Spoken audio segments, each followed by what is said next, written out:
The Parties, 1984, a series of pre-timed programs by Canadian political parties. Now, speaking on behalf of the Rhinoceros Party is National Campaign Director Charlie McKenzie. Good evening, my fellow Canadians and mes chers amis nordiques. Thank you for inviting me into your homes this evening to deliver this very important address to the nation. Here it is. Recently, the Party Rhinoceros commissioned me to chair the Ronald McDonald Task Force with a mandate to pose 3 vital questions to our 1.3 million young unemployed people, the yuppies. Should we repeal the law of gravity? Should sex, drugs, and rock and roll be developed as natural resources? And last, but certainly not least, do they have any spare change? The response to the first question was an emphatic no. We shouldn't repeal the law of gravity until they get their feet on the ground and at least 1 foot in the door. As for the second question, whoever said the state has no business in the bedrooms of the nation didn't have an open mind, he had holes in his head. We have a plan to develop sex as a natural resource.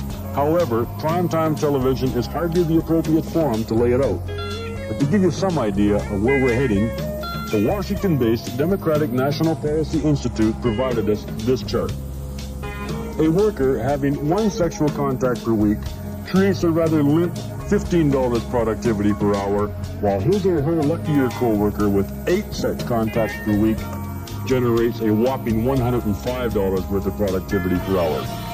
Sex, as you can see, is more than just good clean fun, it's sound economics as well. For full details on how we'll introduce Canadians to the guaranteed annual orgasm and eliminate frustration, violence, prostitution, and pornography, simply send $5 to FellowCan, care of this address. Drugs remain a controversial topic, of course, especially on the prairies where folks get up in the morning to grow groceries, which remain such a vital part of our nation's food supply.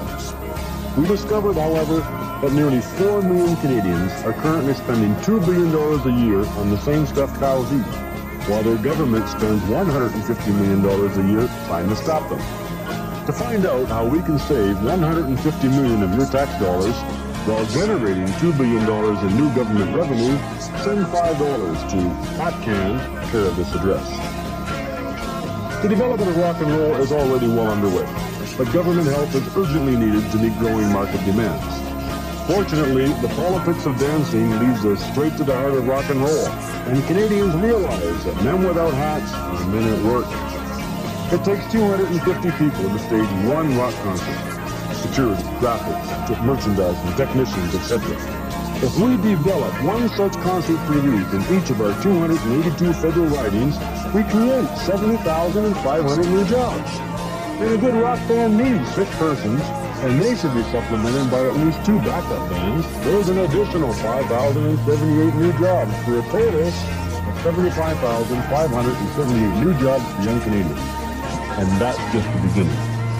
Add to that the various subsidiary industries, guitar manufacturers or high-tech enterprises and so forth. We could have Friday night video 7 nights a week. As for our national deficit, I'm confident that with 1 or 2 Boy Georges and a few dozen Michael Jacksons, we could eliminate the national debt in a matter of months. The final question the Ronald McDonald Task Force asked young unemployed Canadians was, of course, do you have any spare change? No, they said, but we'd sure like some. That, ladies and gentlemen, is the very best reason to vote Rhino on September 4th, for the change. That was a program by the Rhinoceros Party. The Parties, 1984, is a series of programs by the federal political parties presented in time made available by the CBC.